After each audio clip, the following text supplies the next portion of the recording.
بسم اللہ الرحمن الرحیم۔ السلام علیکم ورحمۃ اللہ وبرکاتہ۔ معزز سامعات، آج کا ٹاپک عورت کی شادی کے بعد کی زندگی کے متعلق ہے۔ جتنی لمبی ذمہ داریاں شادی کے بعد عورت پر پڑتی ہیں، اتنے ہی لمبی ویڈیوز اس کے بنیں گے انشاءاللہ، اتنی ہی لمبی ٹاپک ہوگی۔ معزز سامعات، ہر عورت بچی کو چاہیے کہ شادی کے جو فرائض ہیں، جو ذمہ داریاں ہیں، اس کو اپنے میکے میں ہی اچھے سے سیکھ لے، جان لے، اور جو اللہ اور رسول صلی اللہ علیہ وسلم کے جو فرمانات ہیں اس کو معلوم کریں، اس کو قائم کر کے ایک نئے گھر میں قدم رکھیں تو اس کی زندگی انشاءاللہ بہتر سے بہتر ہو سکتی ہے۔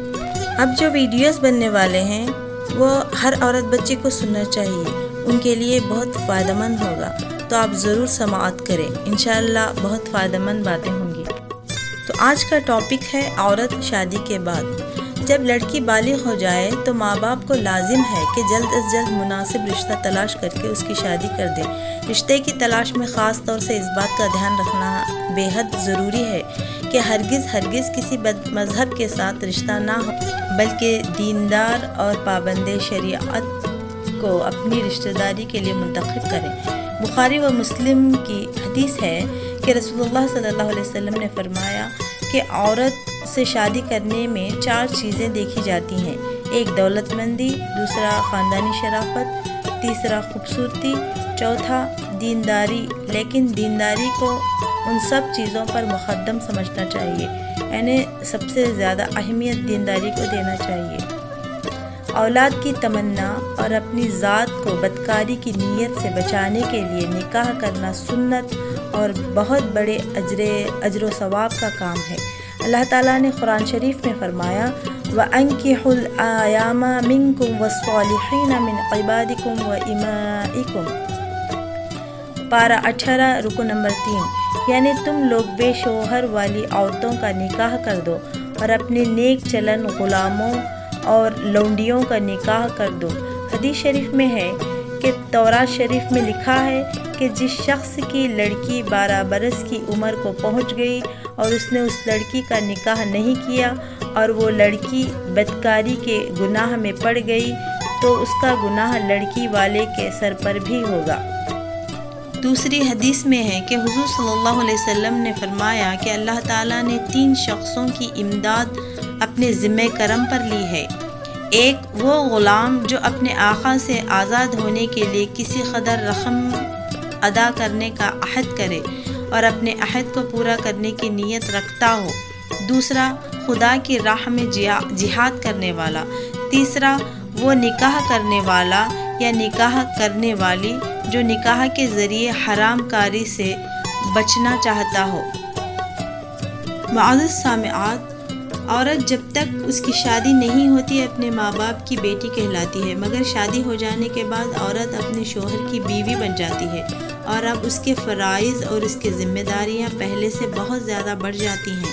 وہ تمام حقوق و فرائض جو بالغ ہونے کے بعد عورت پر لازم ہو گئے تھے، اب ان کے علاوہ شوہر کے حقوق کا بھی بہت بڑا بوجھ عورت کے سر پر آ جاتا ہے، جس کا ادا کرنا ہر عورت کے لیے بہت بڑا فریضہ ہے۔ یہ بات یاد رکھنا ہوگا کہ شوہر کے حقوق کو اگر عورت ادا نہ کرے گی تو اس کی دنیاوی زندگی تباہ و برباد ہو جائے گی اور آخرت میں وہ دوزخ کی بھڑکتی ہوئی آگ میں جلتی رہے گی اور اس کی قبر میں سانپ بچھو اس کو ڈستے رہیں گے اور وہ دونوں جہاں میں ذلیل و خوار اور طرح طرح کے عذابوں میں گرفتار رہے گی۔ اس لیے شریعت کے حکم کے مطابق ہر عورت پر فرض ہے کہ وہ اپنے شوہر کے حقوق ادا کرتی رہے اور عمر بھر اپنے شوہر کی فرما برداری و خدمت گزاری کرتی رہے۔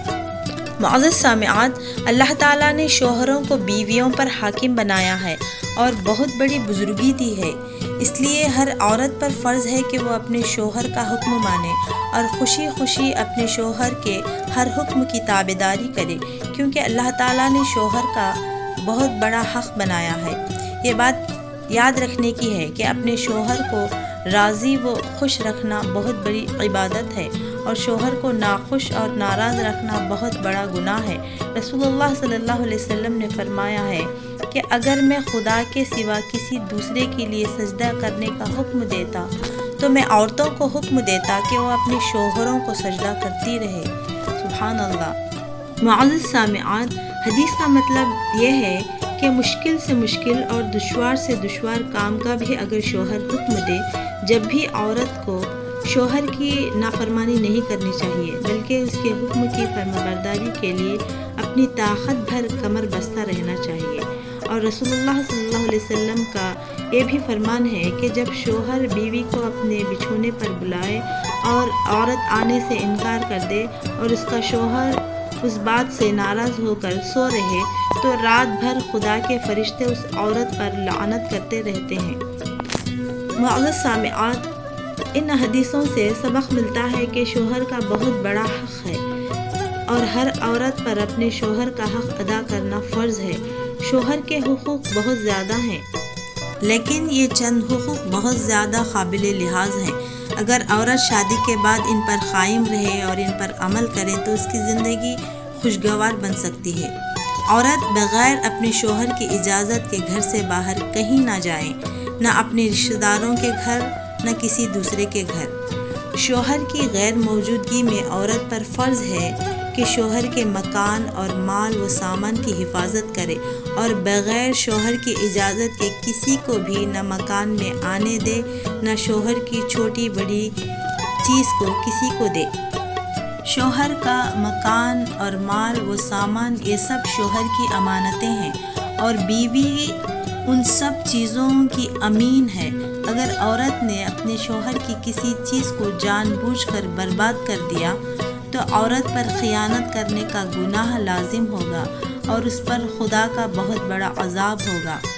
عورت ہرگز کوئی ایسا کام نہ کرے جو شوہر کو ناپسند ہو۔ بچوں کی نگہداشت، ان کی تربیت اور پرورش خصوصاً شوہر کی غیر موجودگی میں عورت کا بہت بڑا فریضہ ہے۔ عورت کو لازم ہے کہ مکان، سامان اور اپنے بدن اور اپنے کپڑوں کی صفائی ستھرائی کا خاص طور پر دھیان رکھیں۔ پھوہڑ میلی کچلی نہ بنی رہے بلکہ بناؤ سنگار سے رہا کرے تاکہ شوہر اس کو دیکھ کر خوش ہو جائے۔ معزز سامعات، حدیث شریف میں ہے کہ بہترین عورت وہ ہے کہ جب اس کا شوہر کسی بات کا حکم دے تو اس کی فرمانبرداری کرے، اور اگر شوہر اس کی طرف دیکھے تو اپنے بناؤ سنگار اور اپنی اداؤں سے شوہر کا دل خوش کر دے، اور اگر شوہر کسی بات کی قسم کھا جائے تو اس کی قسم کو پوری کر دے، اور اگر شوہر غائب رہے تو اپنی ذات اور شوہر کے مال میں حفاظت اور خیر خواہی کا کردار ادا کرتی رہے۔ معزز سامعان، یہ تھی شادی کے بعد کے چند ضروری باتیں۔ تو جیسا کہ میں نے کہا، انشاءاللہ شادی کے بعد کے بہت لمبے ویڈیوز بنیں گے اور ہر عورت بچی ان کو سنیں گے، عمل کریں گے تو انشاءاللہ ہماری زندگیاں خوشگوار بن سکتی ہیں۔ اللہ تعالیٰ سے دعا ہے کہ ہمیں دنیا و آخرت میں خیر و بھلائی عطا فرمائے اور ہماری زندگیوں کو خوشحال بنائے۔